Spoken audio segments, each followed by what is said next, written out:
101.5 FM, that's Luke O'Shea, and I say yes. It's 8 minutes past 7, 101.5 FM. Tracy the Big D on a Thursday night. Well, Tracy's out of here, so we thought we were, she's about, but going to catch up with a gentleman that I think everyone knows about for some time. They've heard his music over a long period of time, but for some reason haven't heard anything from him for some time, except we were at the Urban Country Music Festival, as Tracy mentioned, heard this guy and said, we know that voice, we know him, and a talk, of course, of Michael O'Rourke, and he joins us. Welcome, Michael.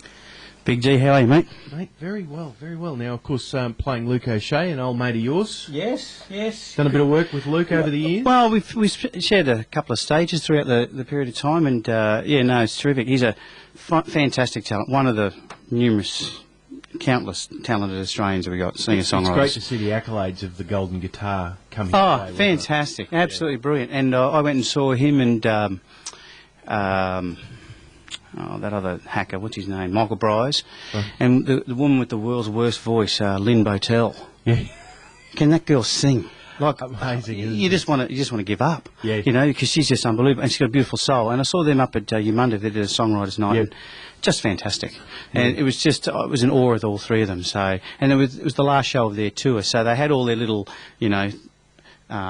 impromptu, just down pat, so it was just terrific. It was a brilliant night, and just terrific songwriters, just wonderful voices, and they tell a terrific story. So yes, you're right about the gold guitars.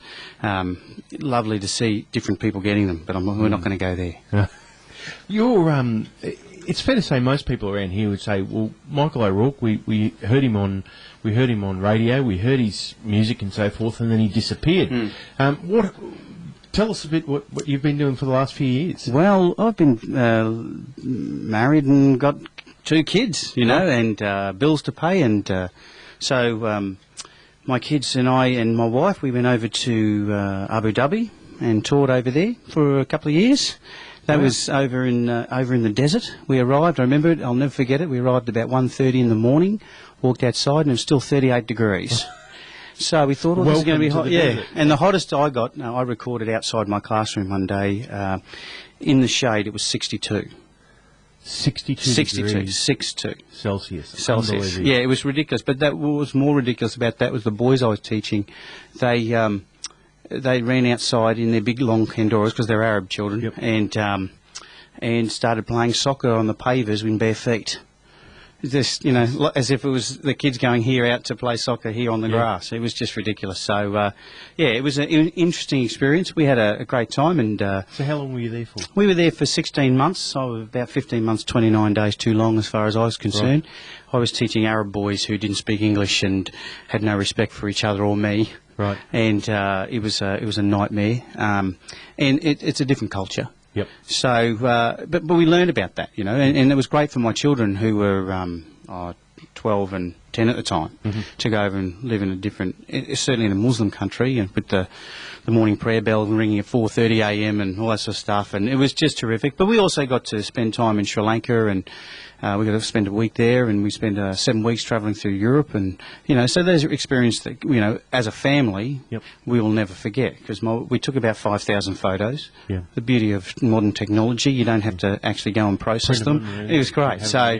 and you just delete the ones that didn't work out, and we had a great time. Because you get to a point in your music career where you just go, certainly when you're in my situation with a wife who's very understanding and knows it's my passion and knows it's what I want to do, we still have to live. And we took we say the responsible route, I guess. Yep. And for us, we were the one we thought was the right one, and we went and toured overseas and had a great time. We're back, and we're teaching, and I've got the itch, You say being a passion of yours, do you still have? Is it still a fire there that you still want to write songs? You still want to perform? You still want to what's different now to maybe 15 years ago? Well, 15 years ago I wanted to be a star. Right. That was the goal. I want to be a star. I want to win gold guitars. I want to, be the next Lee Koenig and Troy Cassadaly or whatever. And that's all it was about. But I had an interesting experience with the last album, and a woman was dying of cancer, and she came up to me in Tamworth and asked me to write a song with her. Now, I was touched that she would ask me, of all people, because I wasn't Troy and I wasn't Lee, I wasn't anybody, you know. She just came up and saw me performing one day and said, this is the guy I want to write a song with. And we wrote a song called The Hat, and that got us 2 Gold Guitar nominations, but that's not what I'm telling the story for. The story was because she taught me it's not about anything other than getting a message across. So she wrote a poem about this guy who found his granddad's hat, and he wore it into town, and everybody recognised him. And it was about 30 pages long. Wasn't really, but it was very long, so I edited it, added bits, and I ended up turning into a song with her over the phone, because she lived in Tamworth. And then she had cancer, and she ended up passing away. And what it taught me was she taught me the passion. It's all about the music. It's all about getting a message across. And I played that song in Tamworth, the next Tamworth, after she passed away. And after I finished the song, I went down and I was standing at the back, and there was a guy who was 6'12" and 4,000 pounds, and he was a massive man, and he had tears rolling down his eyes. And I said, mate, are you okay?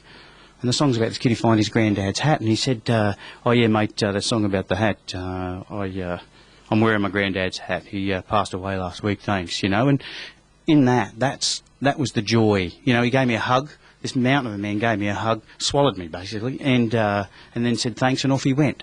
And I've sung that song a number of times, and people have come up to me and said, look, I don't have my granddad's hat, but I'm wearing my mother's brooch. I forgot I had it on, but thank you for making me think about it. So it's all about getting your message out there and having people think, and that's the joy. That's the difference now. You asked before if I have the passion. I don't think I've ever lost the passion.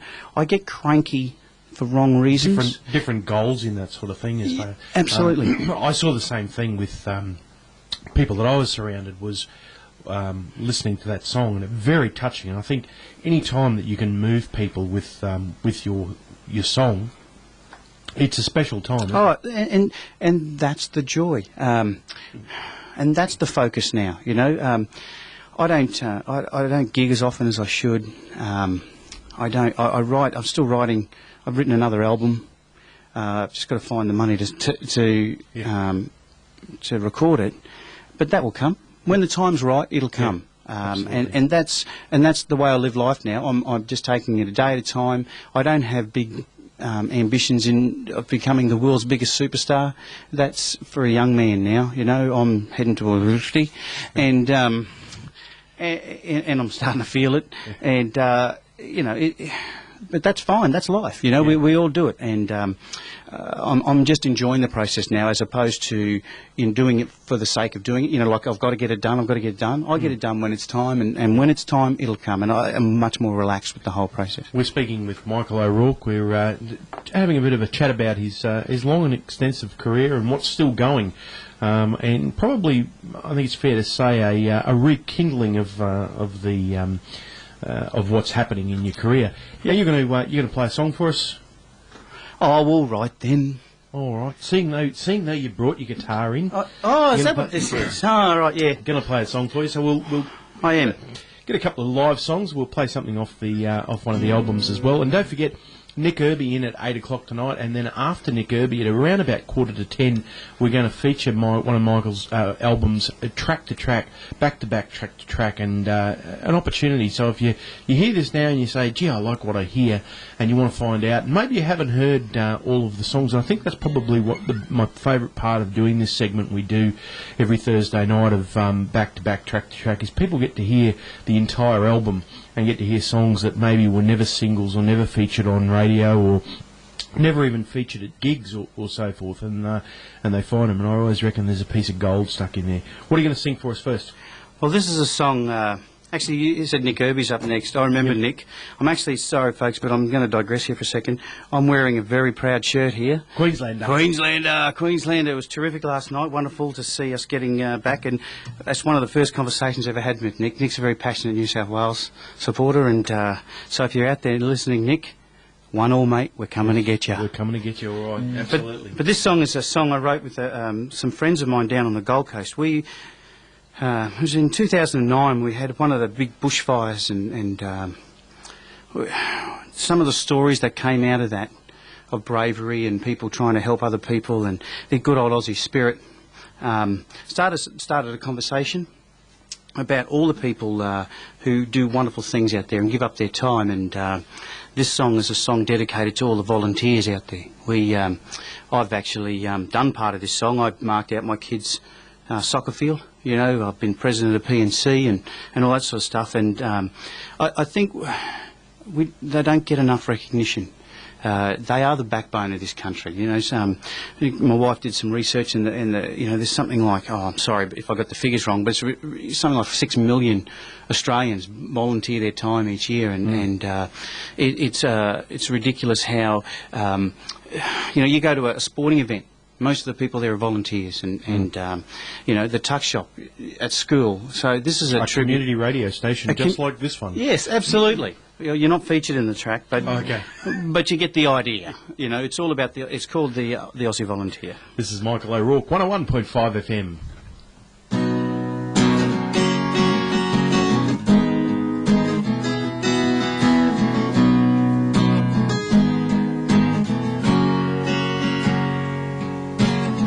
Onions with that, was it 1 or 2? Sauce and mustard over there for you. Thank you for supporting our little club. Marking out your kids' field of dreams. Work all day in the canteen. Meet trade tickets at your local pub. Thank God for the Aussie Volunteer. They're the backbone of this great land. Sound the call and they'll appear. In time to doubt, they'll work it out with passion, without fear. So thank God for the Aussie Volunteer. I'm coming, mate, just hang tight. Grab the board, it'll be alright. Just relax, I'll get us back to shore. Yes, my dear, we found you a place, so wipe those tears from your face. There's an army of support here at your door. So thank God for the Aussie Volunteer. They're the backbone of this great land. Sound the call and they'll appear. In times of doubt, they'll work it out with passion, without fear. Thank God for the Aussie Volunteer.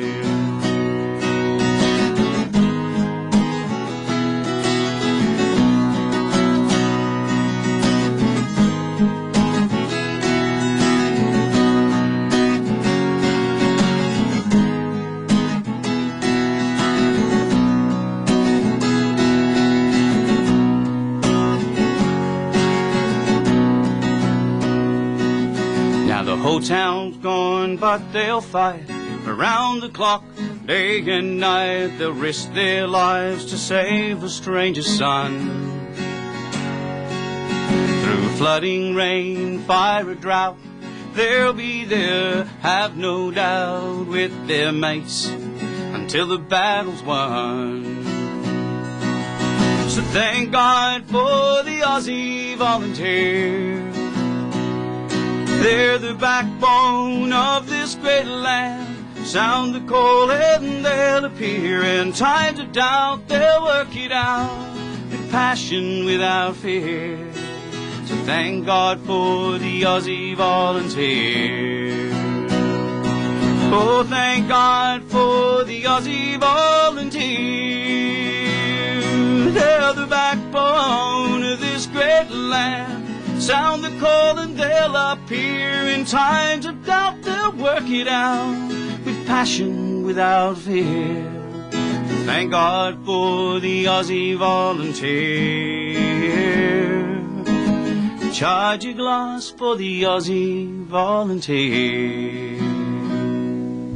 Oh, Oh, fantastic. This is Michael O'Rourke and 101.5 FM. 101.5 FM, we're back with Michael O'Rourke and the Aussie Volunteer, mate. That's brilliant song. Thank you, thank you. Gives a great insight to all the hard work and whoa, that's a new tune. That's a new tune being that's the Yamaha falling on the ground and being saved at the last minute. Yeah, it's absolutely. Okay.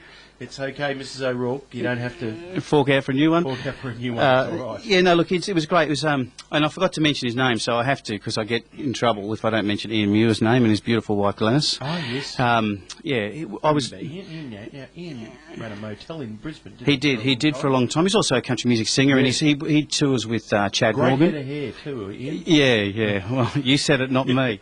He's a lovely man, and we.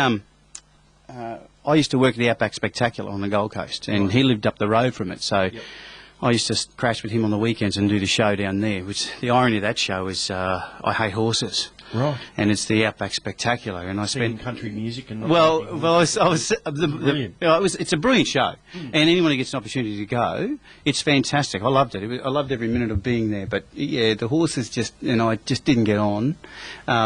I remember in rehearsal one time everyone had to stop and they were blocking me, and I gave the horse a good kick and didn't move. In the end, they told me to get off the horse and walk, where I was supposed to be because, I was hopeless. But the horse down there is so well trained, I didn't actually have to do anything. It just moved. Yeah. It knew all the cues but it was irony. The whole thing was, I spent most of the night on the horse and couldn't stand being there. But hey, being the consummate professional that I am and an actor, Jono Johnson, the big fella, the top dog, the boss cocky around these parts, that was my role. It was a great time, and as I said, if anyone gets an opportunity to go, I'd recommend it. But I was spending the weekend with Ian, and we used to sit down on Saturdays and write songs, and it was a lot of fun. And out of that out of a conversation came that song, and I just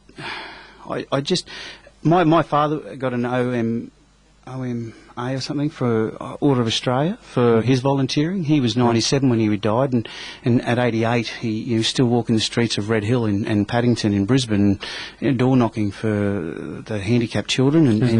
He was just a brilliant man, and it was started off more of a tribute to him, but then it became a bigger thing to include all we can. Obviously, there's so many different avenues to volunteer nowadays. We couldn't fit them all in the song. No, exactly right. But you make a great point about things like drawing out the lines and so forth. We had our kids go through junior sport, and if you're not the person who sometimes if someone doesn't put their hand up to do something, those jobs just don't get done. Whether it's the tuck shop lady at the school, the person who comes along and just helps out on sporting days, the scorer, all these little things that our kids just wouldn't get to participate in if it wasn't for.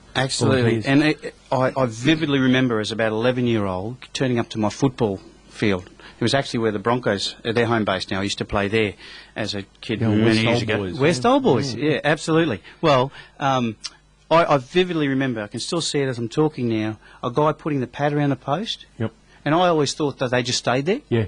Because every time I turned up there, they were there. They were there. But no, someone took them all. Corner posts. Yeah, yeah. So, I vividly remember that as a kid, so I reckon that stuck with me. Yep. And, and then, as I said, I put my hand up to be P&C president of the local school. Ooh, won't do that again. Yeah. It was a nightmare. I'd done my time. I'm glad I did it, and I really enjoyed it, but, I'm not going to go.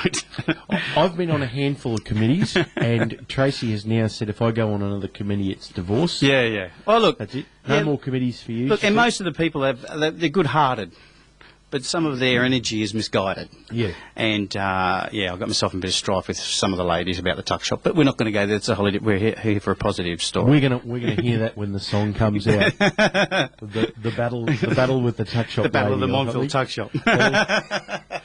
Actually, you're not getting any royalties, but that might be a good idea.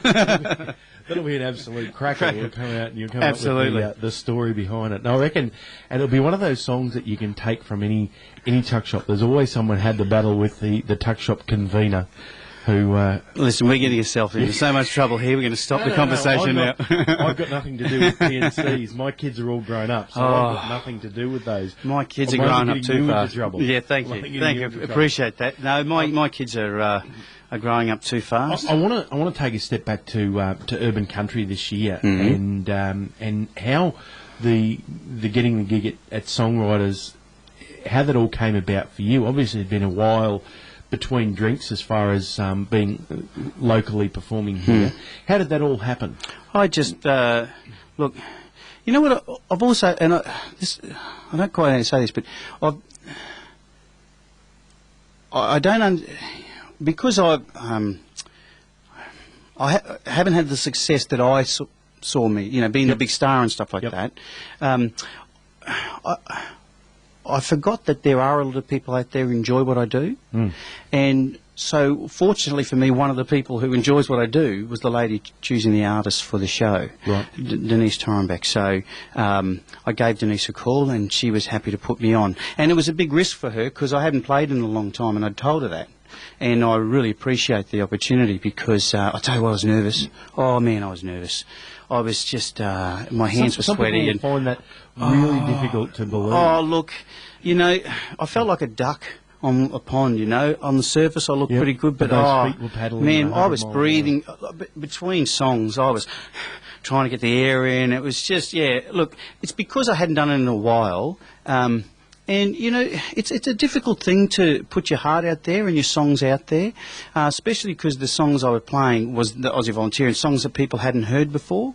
So, but isn't it fair to say that that's the place, Songwriters Cafe, those people there are there for the story, they're there for the song. It's not like going and doing a gig like on a village stage or something where people want to know, they want to be able to sing along with the song, they want to be entertained, they want to do whatever. These people are genuine. That's what I love about songwriters. The people that get along there, they want to hear the story behind why you've written the song, and then they listen to the lyric, which is pretty important too. Certainly, and you're right, they're the real music lovers. They're the ones you really like to sing to. Passionate. Absolutely. They really are, because and that made it all that easier, knowing that the people were there because they wanted to be there. You know, and no one was going to yell, "Play some Barnsley," like you do at the local pub. You know, "You suck, mate. Play Barnsley." You know, so that was great, but it was still nerve-wracking. And the guys I played with were terrific as well. And the whole experience was terrific, and I really enjoyed it. And it sort of gave me the passion again, as I said to Tracy on the day.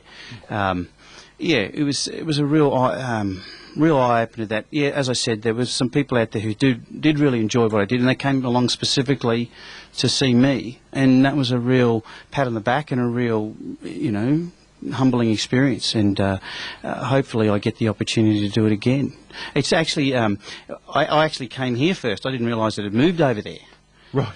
Yeah. That's how long it's been. How long's it been over there? A couple of years now? That was the third year. Yeah, so I came here because I played out the front of this building the last time I did the Songwriters, and it's not here. I better find out where it is, you know. So, you know, and it was a great little atmosphere out there. I liked it out there. I don't know what the story is, whether people like it out there or here, but as far as a performance concerned, it just gave it a great vibe. I think it's building down there that it's all in the one venue and so forth, and it's great there. It's much better for the punters. That guitar's getting cold over there. You better warm it up. What are you going to sing for us now?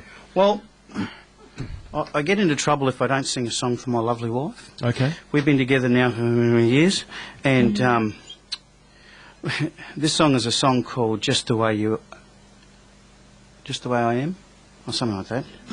I'll get it right during the song, I hope.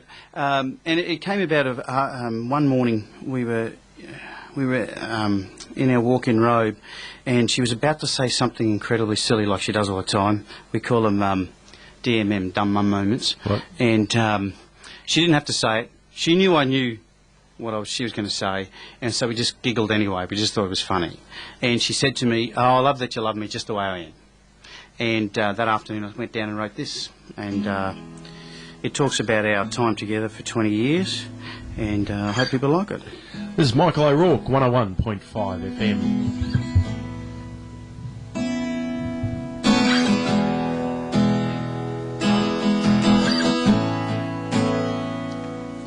After all these years, I still think about you, like it's the first time that we met and you held my hand.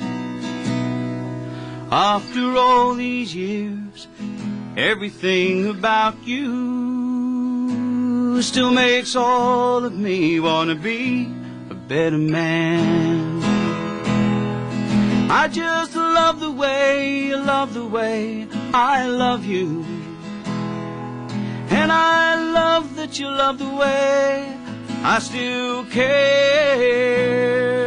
And I love the way you still hold me. And I love that you love me just the way I am. I love that you love me just the way I am.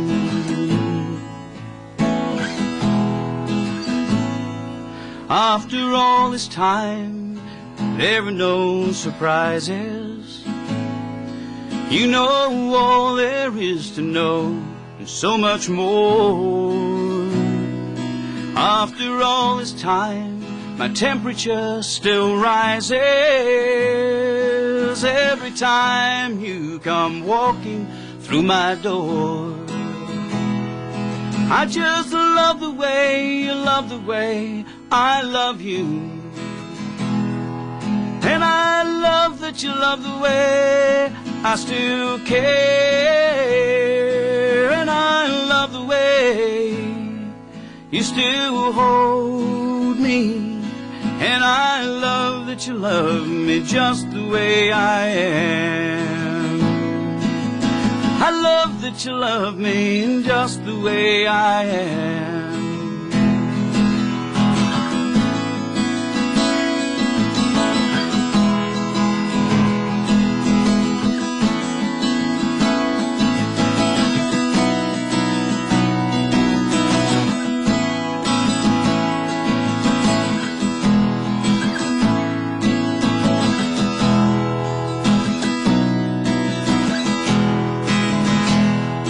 I just love the way you love the way I love you. And I love that you love the way I still care. And I love the way you still hold me. And I love that you love me just the way I am. I just love the way you love the way I love you. And I love that you love the way I still care. And I love the way you still hold me. And I love that you love me just the way I am. I love that you love me just the way I am. I love that you love me just the way I am.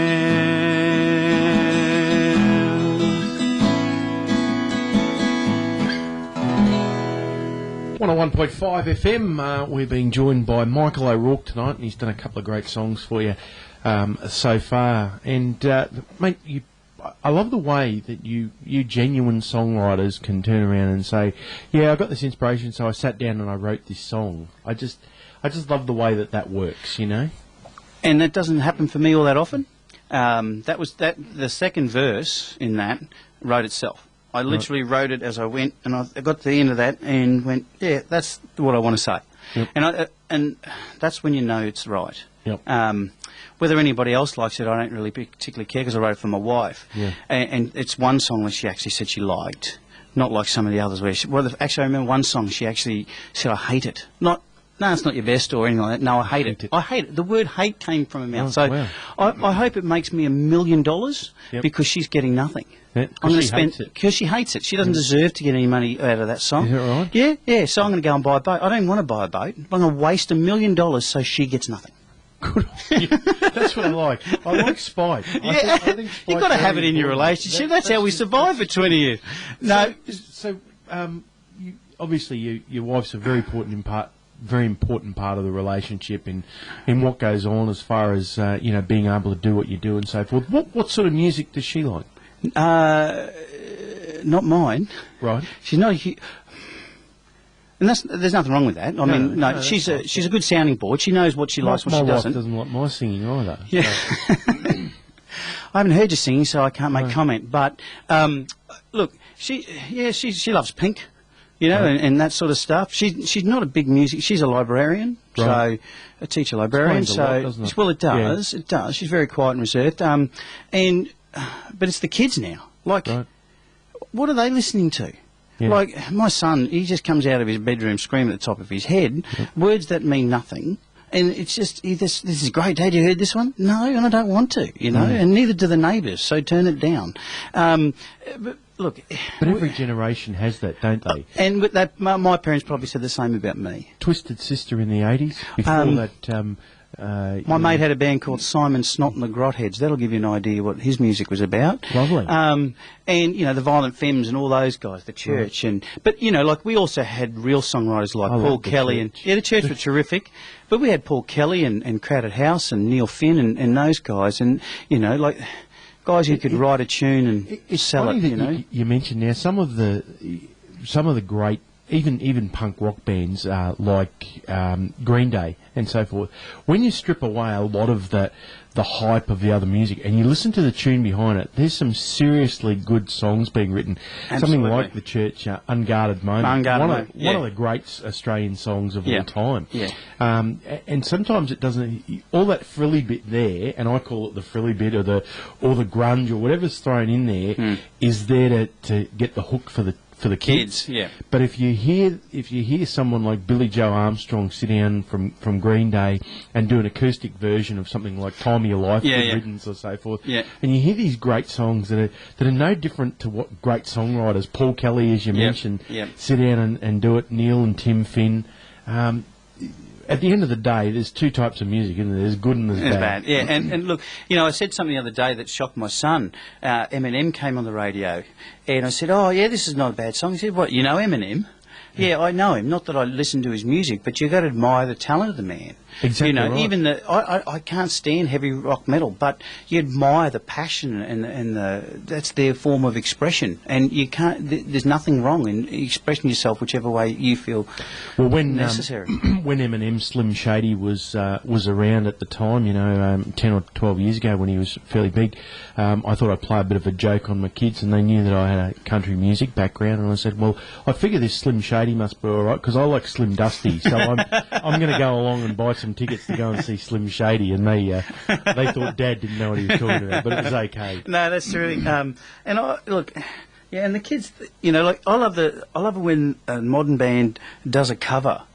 You know, and I see it at schools all the time. Yeah. And I do supply teaching sometimes and go to different schools, and, you know, the day after the song's released, I'm singing all the words, and, did you learn that quickly? Yeah, I've been learning it for the last 30 years, you know. Like, what do you mean, you know? I remember when Ted Mullery Gang brought out Darktown Strutters Ball. Yeah. And my grandmother's singing along to it and going, what's going on? She said, I used to dance to this one when I was a teenager. And I'm going, get out of here. Yeah, that's right. But that sort of thing happens. Look, and it's a cyclical thing, you know, and you know, all the great songs, they'll last, and they'll keep coming back and back and back. You just hope one day you get to write one. Speaking of writing, if you were to go out there and write a song and you had the choice of anybody at all to record one of your songs, and not from royalties or any other reason, but just that someone was to pick up one of your songs, who would it be? It'd have to be Troy. Troy Cassar-Daley? Yeah, or Graham Connors. Yeah. Because I've met them both. Yep. And pure gentlemen.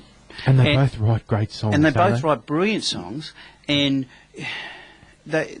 you know that they would be singing it from the heart, you know, and that, not that others don't, you know, but I could list, you know, 20 names just like that, but they're the first two that came to my, you know, like if you were to ask me if you're still alive, I'd love John Denver too, or Keith Urban, or anyone, someone who, Casey, I'd love Casey. I'm a huge fan of Casey's because, you know, you go and watch these people live and they're so giving, and you know if they had one of your songs, they would give it 100%, you know, and I love Troy's voice. And I love Graham's voice, you know, and they have a warmth that I like to write for, you know, those sort of things. So, yes, and, you know, as I said, I've met both Troy and Graham. Graham's a beautiful man. Yeah. And, you know, he is actually amazing. I saw him at a concert, and I waited in line to see him after his show.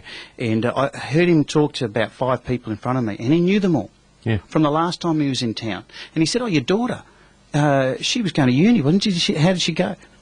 How does he know that stuff? You know, he's just a genuine person, and that's what I like to. That's why I enjoy their music. So, as a songwriter, and you see a lot of songs coming out and things that are written, and I got to say, I see a lot of songs that come through, and I think, yeah, gee, I'm not real keen on that.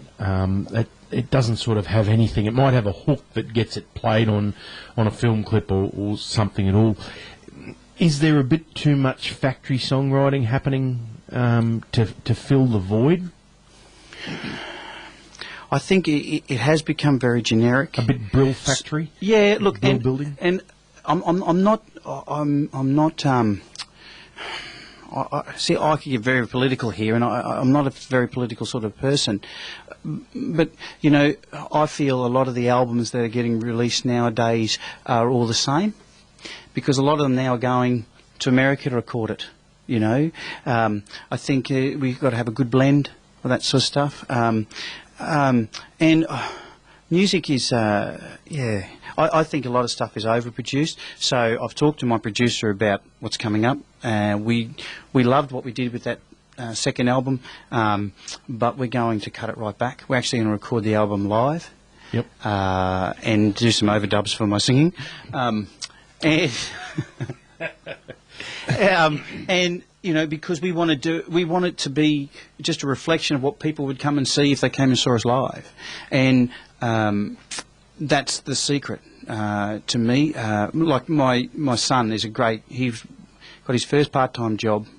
Last week he started at Sanity Music. He loves his music, and one of the comments he made to me the other day made me think, and he's only 14, but he's got a good brain on his shoulders, and he said, "Oh, and you know what was good about them, Dad? They sounded like their album."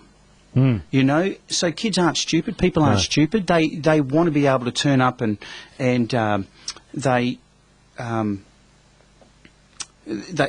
to hear what they pay for, you know. So yeah, you're right. I love that they're still continuing to come up with different themes for songs and stuff like that. But basically, there are only 2 love songs.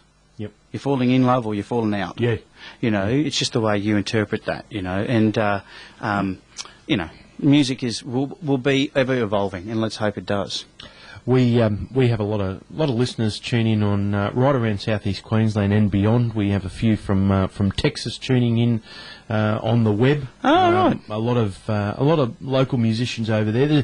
It's one of those things that even in parts of Texas and throughout the US and down there, there's fledgling and struggling artists over there too that they're struggling to get their airplay around there and so forth, and they like to hear the same stories. They like to hear the Australian music from the genuine Australian, not just the selected few, if you like. Yeah, you know? absolutely. And that's what we do. One of the guys listening in from the south side of Brizzy at the moment on the internet, Don, has given us a Facebook message, and he's told us a gold interview. He reckons this is fantastic, and Thank 2 you. ripper songs. Thank you very much. Appreciate it. Don's a bit of a muso himself, so he reckons that they're 2 ripper songs. Thank you, Don. I appreciate that, mate. That's really good. So thanks for you, and don't forget that you can contact us at any time, either the phone or jump on the Facebook, the 1015 Facebook page, and you'll be able to. Or Tracy the Big D. I'm not up with Facebook. I don't know any of that, but I'm sure some of you. No, Tracy's always on there. Oh, look, you know, my son, he got a new phone. You know, phones. Don't get me started. But he instantly knew how to use it. Oh, Dad, you can do this, this, and this. How does he know that? Yeah. It's just like my wife in a shopping centre. We walk into a shopping centre that she's never been in before, and she knows where every store is. Yes. She says I'm the same with the golf club. You know, like I know every golf hole I've ever played. Yeah. You know, because I've become very passionate about golf. Do you remember the 14th? Yeah. And I played yesterday up in Middle Ridge in Toowoomba, and I played like a dog, so I'm not real happy. But the handicap's down to 8 now, so I'm pretty happy with that. That's outstanding. I could only dream of having an 8 per hole. Yeah, well, my little brother's on 4, so I've got little brother. He's 37, but we played a game the other day. Impressive. And he hits it a mile, little bugger. So, wow. he hits it. Well, we measured one last year at about 327 metres. Gee whiz. Yeah, so, yeah. Don's a bit of a golfer too. Don's listening to that in awe. Oh, yeah, absolutely. We played an Ambrose the other day, Don. 27. Yeah, we played an Ambrose the other day, and he got sick and tired of running up to his ball and bringing it back to ours because you have to use some of our drives. So he wised up in the end. He hit a second ball and picked his up on the way through. So, he's a great golfer. But I beat him the last time we played, so we're never playing again because I'm the house champion. So I got 9 brothers. And, is that right? Yeah, 9 brothers, 4 sisters, and we're very competitive. Right. And I actually suffer from middle child syndrome. Right. I've got 6 older brothers and sisters and 6 younger brothers and sisters, and I've actually got a twin sister. Right. And you genuinely are the middle child. We are the middle child. Yeah, but it's funny, when my sister and I were growing up, we always wanted to be the older, but now that we're closer to 50, she's definitely older than I am. Right. She's definitely older. Yeah. Okay. and that sits well with her, I can imagine. Yeah, absolutely. Right. I've got the album Till Forever Gone. When was this? About 2005? 2007, actually. 2007, and I think, look, it was the producer is he's from a top 40s duo called Bachelor Girl. Now they were big around that time. And Buses and Trains. Buses and Trains. Absolutely, he wrote that, and. He's been a huge fan of mine since I walked into his studio back in 1997. And, I mean, we're chalk and cheese. He's played with, toured with Little River Band, John Farnham, Christopher Cross, all these sort of people. So he's been up there, and he's just believed in me in all this time. And he actually could have earned more in working at McDonald's, he told me, for the amount of time he spent on that album. Is that right? And what I paid him, because he was living in London at the time. And it was an interesting process. We recorded it over the net, basically. He recorded some stuff in London, sent it to Berlin, then sent it to Melbourne, and then sent it to me in Brisbane. I sang. And then he'd critique it and I'd have to re-sing it and that sort of stuff. We'd send it to him over the net, only because he was living over there. And it was an interesting process, but and we loved it. I mean, it was just, I loved it. I just thought it was terrific, and it was a wonderful, joyous experience for us all. Even the musos loved it, so that was nice. But this next album that we want to create is, as I said, more raw and more... and the tracks, I think, are getting stronger. And the beauty with... I'm truly blessed for meeting James Roche, because since 1997 I've been writing songs, and I've still sent them to him a couple of weeks ago. I sent him another batch of songs, and he critiques them for me, and he'll say, mate, throw that out, throw the chorus out, get a new chorus, or, keep the chorus and throw the verses out, or, look, take it somewhere else in this portion. He doesn't tell me where to take it. He just guides me through to the next process. And it's forced me to find the answers, and it's helped me improve my songwriting, I believe, anyway. And I'm just genuinely lucky to have the support of all these people around me, Do you reckon we can squeeze one more out of you? Yeah, sure. Right, we'll do one more. We've got about 5 minutes until we wrap up, so or about 7 minutes, 6 minutes. So we'll get one more song. This is Michael O'Rourke. What are we going to do? Well, since they put me on the spot and only rehearsed 2 songs... Right, good. That's what we like to do. Look at him, he's sweating now. He's sweating profusely like he's in a 62-degree temperature in Abu Dhabi or something. Please don't take me back there. I'm going to sing a song that I wrote with Ian's partner, Glennis. Ian and I, as I said, we would sit down on Saturday morning before I did the show and write songs together, and one day he got called off to work. So I said to Glennis, sit down and write down all the things you like about Ian, and I'll write a song about it. She struggled to find things that she liked about Ian, and we all struggle to find things. I hope he's listening. And one of the lines she wrote in it, he does it for no reason. He just does it. And that's the title of the song, For No Reason. It's Michael O'Rourke, 101.5 FM. You make me my coffee, you butter my toast, you give me your last piece of chocolate, it's the one you love most. You tell me I'm beautiful out of the blue. You wake me with a smile as I lie next to you. for no reason, just because you care, any time or season, to let me know you're there, to hold my hand. You pick me up and fly for no reason. You hold me when I cry.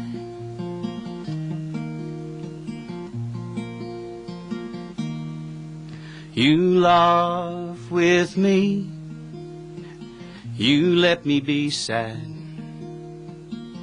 You ask me what I'm thinking, and you share the dreams you had.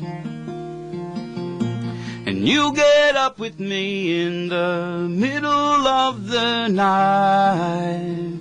You'll stand up for what I believe, even if we fight for no reason, just because you care, any time or season, to let me know you're there, to hold my hand. You pick me up and fly for no reason. You hold me when I cry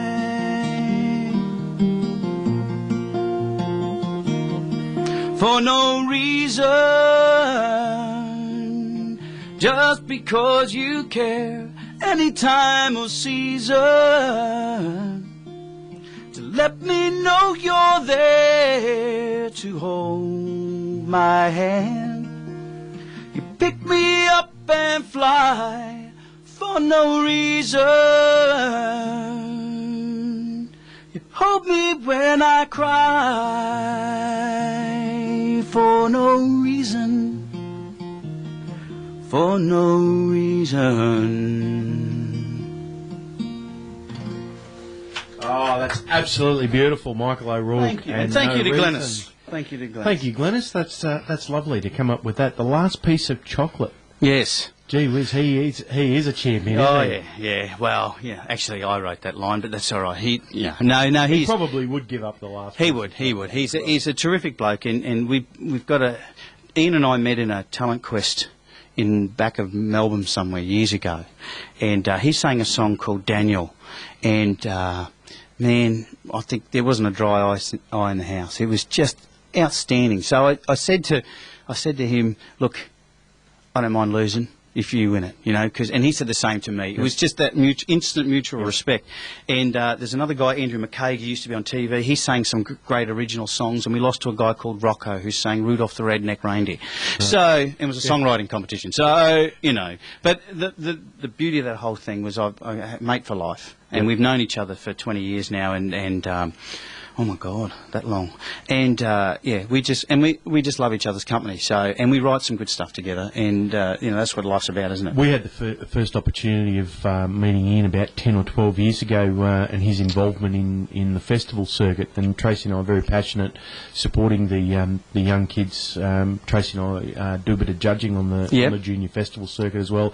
And Ian was doing that, and also a great sponsor. Whenever anyone needed just a little short to help the kids along, Ian and Glenys were always the first to put their hand in their pocket to say we'll sponsor that section, seeing that we can't get a sponsor for it. Yeah, so he's a lovely, well done. very passionate, and I do get a lot of energy from him and Glenys. They played a mean harp too, didn't he? Yes, and he look. He plays he plays bass, he plays guitar, and I think he dabbles in a bit of piano. I'm not sure about that. I've never seen him, but he tells me he does. Right. He tells me lots of things. We'll believe it. He's actually an Essendon supporter, so he's probably may have switched off by now because they're playing tonight, apparently. Okay, yeah, all right. So, but he's, but see, that's the beauty of country music, and that's why I love it so much. There's so many people like yourselves who are prepared to go out and work hard for us, And I was saying before, I was thinking before, like I've heard some of the best voices that you'll never hear around the table at the after the concerts at these festivals, because we all sit around and jam and you like your Michael Kings and Darren Colston and all those people who are just super talented guys who just do it because they love it. I've always had a saying, and it's and whether it's true or not, but it's something I firmly believe in. There are a lot of great, talented people that are probably one good song and one good manager away from being the next superstar. Look, you're exactly right. And actually someone said to me, Barry Bull, who used to own Toombul Music, he had these big books and all that stuff, and he was friends with my sister and brother-in-law who they sold 4 million CDs of their own music from their house up on the Sunshine Coast. But I had a meeting with him, and he said, Michael, you're just one song away. Yep. He said, you just got to write that one song. Yeah. It's been quite some time. I still obviously haven't written that song yet, but it's coming. And look, I've heard some champion songs tonight, I Thank can you. tell you. Mate, time's on the wing. Nick Woo. Levy's knocking on the door, ready to go. 101.5 FM. Mate, Michael, it's been an absolute pleasure. Don't make it this long for next time. Won't here, be. eh? Thanks, mate.